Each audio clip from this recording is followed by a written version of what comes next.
Good day, everyone.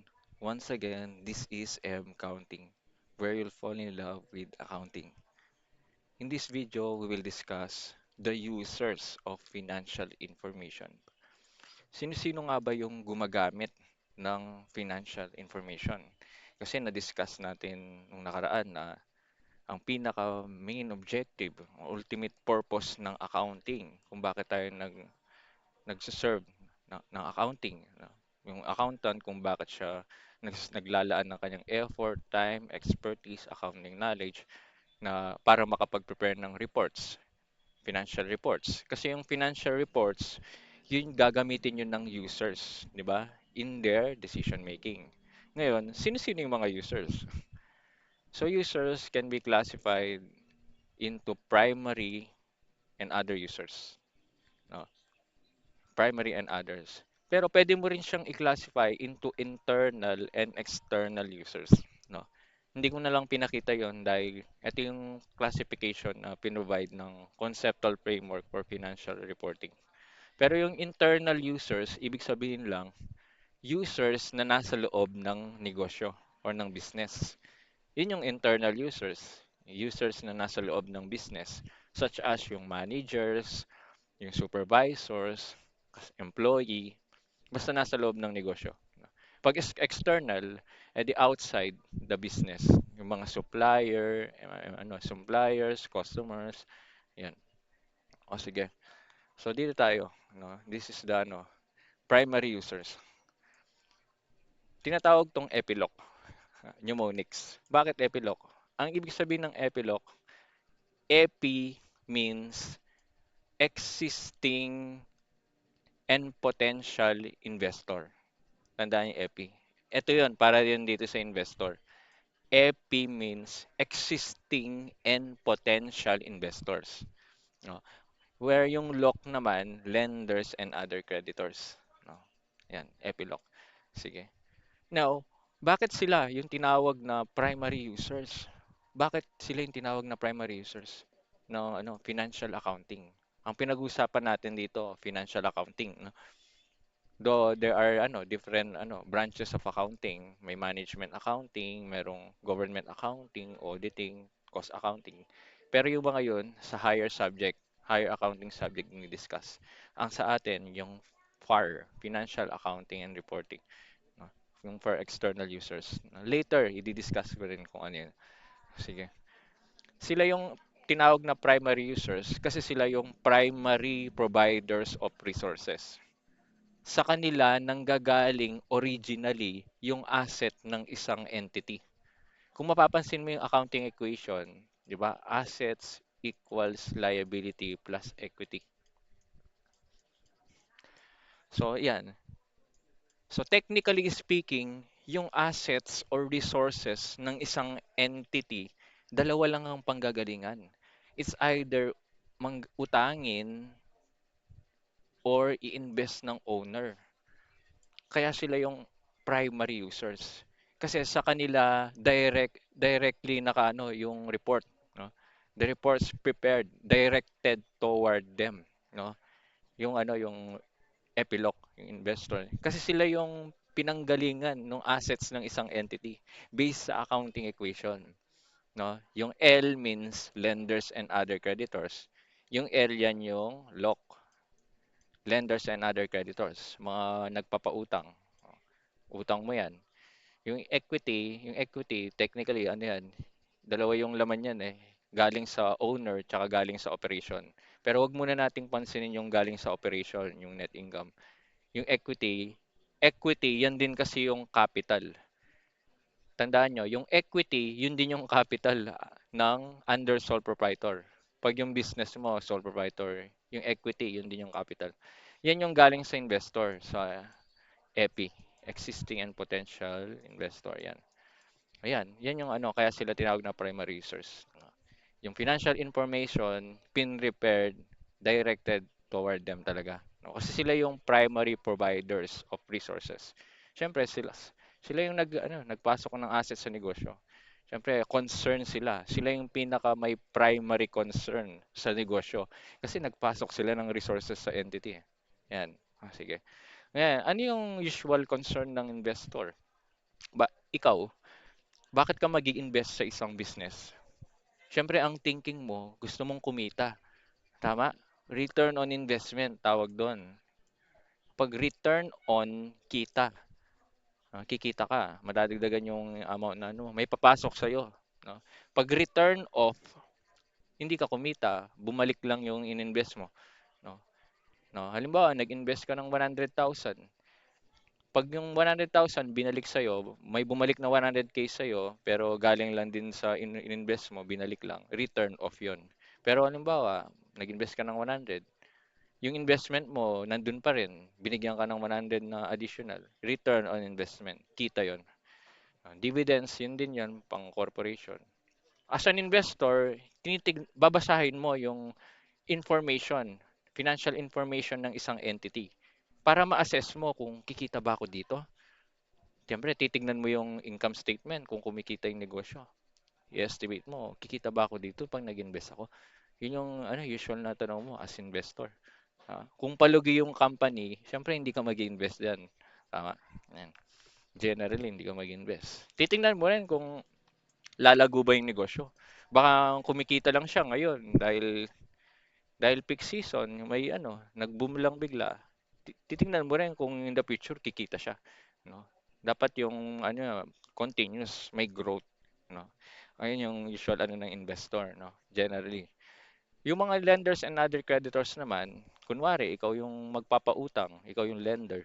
Bakit mo babasahin yung financial information ng isang entity?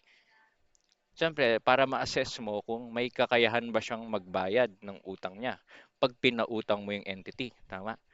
Ayun, yan. Ability of the entity to settle obligation, no, as they become due. Liquidity means ability of the entity to pay its currently maturing obligation. So yung liquidity, it refers to short-term obligation. No? Kaya bang magbayad ni entity ng kanyang obligation kapag nag-due date na within 1 year? Yung solvency naman pang long term. Kaya bang magbayad ni entity ng kanyang long-term obligation at kaya ba niyang mag-survive in the future? Yun yung usual na mo as creditor. Kaya mo babasahin. Kaya mo gagamitin yung financial information ng isang entity. Class. And then yung other users, according to the conceptual framework, ito na yung mga users, others ang term na ginamit. Bakit others? Kasi hindi sila primary. Yun lang. Kasi hindi naman sa kanila galing originally yung assets ng company. Sa management, yung management, yan yung mga tao na nagmamanage ng isang negosyo.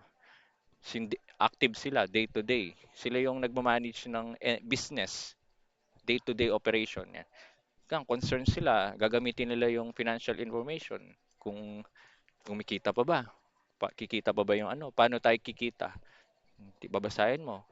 Kung efficient ba? No? When you say efficient, you are yung pag sinabi mo kasing efficient ka, yung nakakatipid ka, no?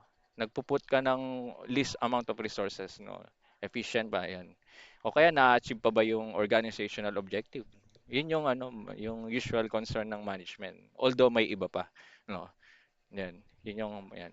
Yan yung mga dahilan bakit gagamitin ng mga users yung financial information. Employee, ang concern ng employee, job security. Kapag empleyado ka na, anong iniisip mo? Siyempre, yung job mo, magtatagal ka ba dito? Di ba? Iniisip mo yung trabaho na pwede kang magtagal, job security. O kaya tsaka yung compensation, yung sahod mo rin, tinitignan mo. Di ba?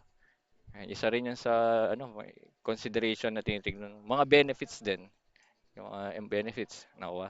Siyempre, titingnan mo yung financial information ng isang entity. Kung kaya ba niyang maprovide sa yan.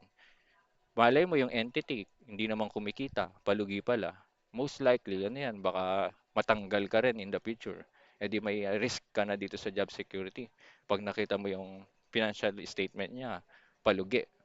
Yung mga ganun. Government din. Ang government, yung compliance mo sa laws, regulation, and tax obligation. No? Pag magano ka sa BIR, magbabayad ka ng tax, magsasubmit ka ng financial statements, babasahin niyo ng pag i-audit ka. Ayan, yung mga sa government. Sa customers din, continuity in operations, and ongoing supplies of goods or services. Oh, si customer, concerned siya, babasahin niya yung financial information ng isang entity kasi concerned siya no kung mame-maintain ba yung relationship nyo. Yung entity ba kaya niyang makapag-supply ng goods and services ng tuloy-tuloy, ongoing. Kasi yung customer, naghahanap yan ng supplier. Tama? Si customer, may ano yan. Kaya nga tinawag siya na customer eh. Meron siyang ano, may isang tao na kukuhanan siya ng goods or service ng customer. Siyempre, halimbawa ako, may negosyo ako, ito. Halimbawa, ito yung negosyo ko, mag. Binili ko lang to. Halimbawa, nagba-buy and sell ako ng mag. Binili ko lang to sa'yo. Eh di ako yung customer mo. Ikaw, supplier kita. Tama? Ngayon, ako, as customer, ano ako, concern ako dun sa financial information mo. Ikaw, babasahin ko yung financial information mo.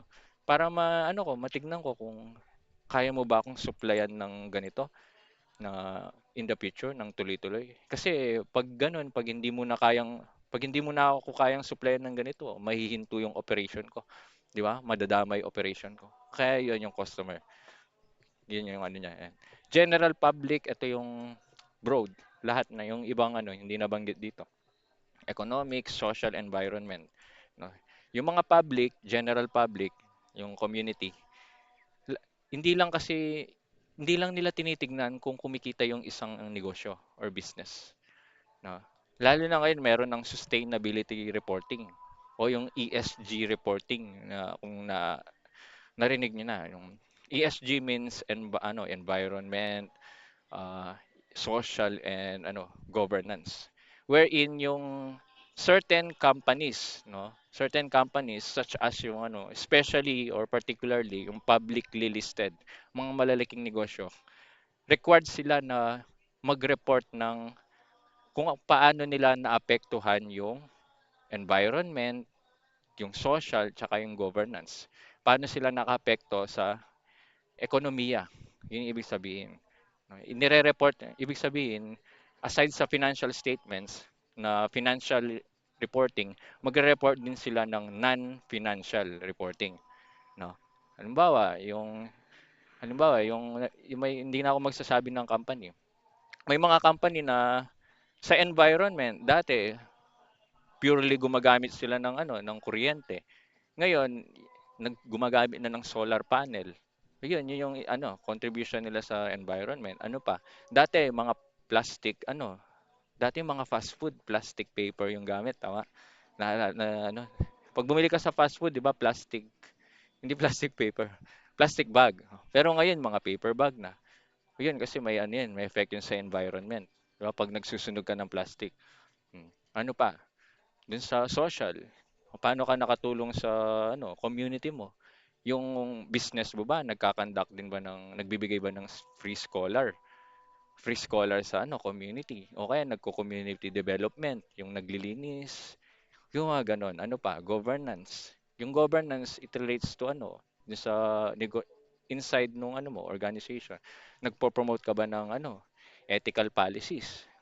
Kasi mahalaga ngayon yung integrity, no? Yung mga gano'n, no? Mga publicly listed companies, nire-report na rin nila 'yon, no? Kasi ang ng users ngayon, hindi lang yung financial performance, pati yung mga non-financial tinitignan na ng users ngayon, no? Hindi lang kung kumikita yung isang negosyo, no? Class, ayan. And that concludes our discussion on users of financial information. Okay, stay tuned and subscribe for the next lecture.